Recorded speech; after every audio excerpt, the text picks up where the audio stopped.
Your Cardassian neighbors will be quick to respond to any problems you might have. We'll try to keep the dog off your lawn.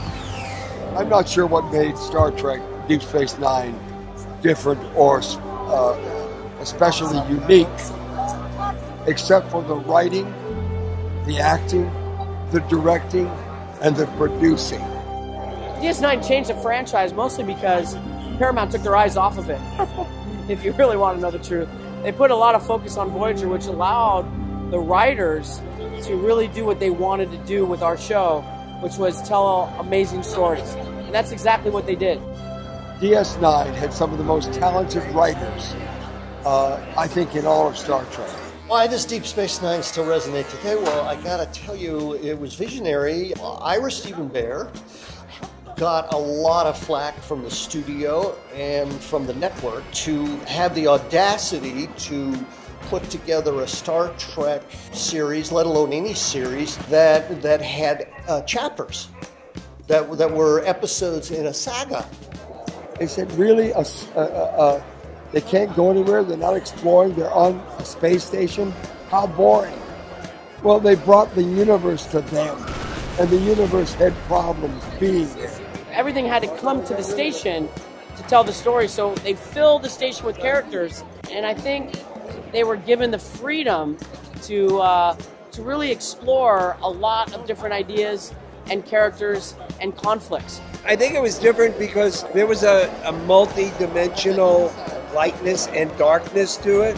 Characters who were as dark as we had seen in Star Trek until then. It was ahead of its time in terms of its narrative arcs, in terms of the characters who were not black and white, who were ambiguous. The networks and the studios are thinking in terms of syndication and episodes being a deck of cards that you could shuffle, and it doesn't matter what order. It just doesn't matter. There were so many stories going on within deep space at the same time. So the complexities were quite unique, particularly for Star Trek. One of the things that our show really had was integrity and honesty and a commitment to those characters and their lives and the stories that the writers told. They committed to that. And I think that honesty is what people gravitate to. Now, they didn't necessarily gravitate then, but in the age of Netflix and being able to watch it all the way through has really brought in a much bigger audience to our show that we did not have before. Well, look what's happened now. We jump ahead 30 years, 25 years, and what is everybody doing? They are doing saga, episodic, binge-worthy stories. And what fits into that of all the Star Trek franchises better than Deep Space Nine? So way ahead of the curve. And I think that it will continue to be relevant in terms of there was always the social, political, human underpinnings of the show.